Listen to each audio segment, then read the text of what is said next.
Welcome back, ladies and gentlemen, to my YouTube channel. I am your host, Mighty Bjorn, and today for you I have another GunnerHEATPC campaign video. Today, going to be rocking out the M60A3 in a night assault. As you can hear, we are already engaging the enemy when the forces were set up for this operation, intelligence had indicated 2 T-72 platoons and dismounted ATGM infantry.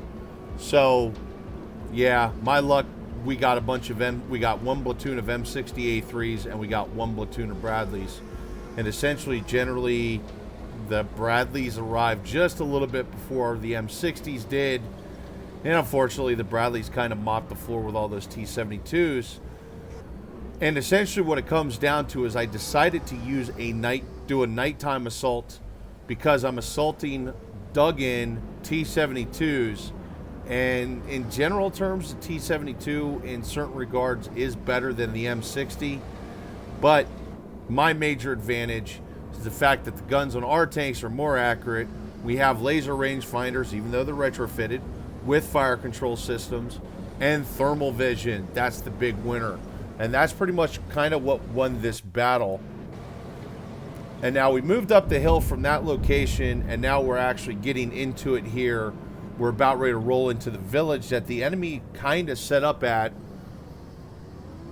And they already actually took out, one of the Bradleys had already taken out one of the T-72s that were camped out here. As you can see, it's already on fire. Turret's been popped off.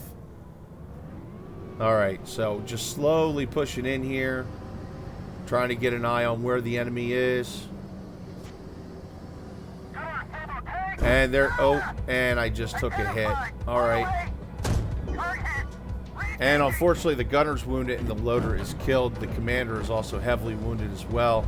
So I'm just going to try and boot it, try and get the hell out of the way. And there's one of those ATGMs I was talking about. Now I don't know what the rest of the platoon was doing here. AI can be a real mess at sometimes. And we ended up actually losing a Bradley out of this. So that ATGM was actually in a really good position and quite effectively ambushed the convoys here. And generally that's got more to do with the AI. AI just did a bad job. They kind of bunched up and we're kind of tripping over each other and trying to figure out where the enemy is. Unfortunately, that ATGM didn't hit me. If it would have, that would have been bad. So we get the 240 out here, and of course, I'm not really set up to use the 240 right now, which was a mistake on my behalf. So I just kind of sprayed bullets all over the place and looked old and shit doing it. That's really it footage-wise for this assault. There was really not much to see because the Bradleys really wiped the floor with everything but that last T-72 and that ATGM. That being said, we lost 2 crewmen and we did lose a tank. I'm not sure why it says equipment lost 1, because we lost an M60. Maybe it's recoverable. And then we lost the Bradley, which the Bradley was definitely decimated. It was trashed. I mean, it had chunks of steel and everything flying off of it. However, that being said, East Germany lost 13 crewmen and lost 6 pieces of equipment. Now, I don't think I did any damage to that ATGM launcher. So I think in general terms, it was mostly T-72s is what they had lost. But anyway, folks, there it is. Pretty short video again today, but hopefully you all enjoyed it. This was part 7 of my playthrough of the campaign. I will have part 8 coming at you soon. Thanks again for tuning in, and have yourself a wonderful day.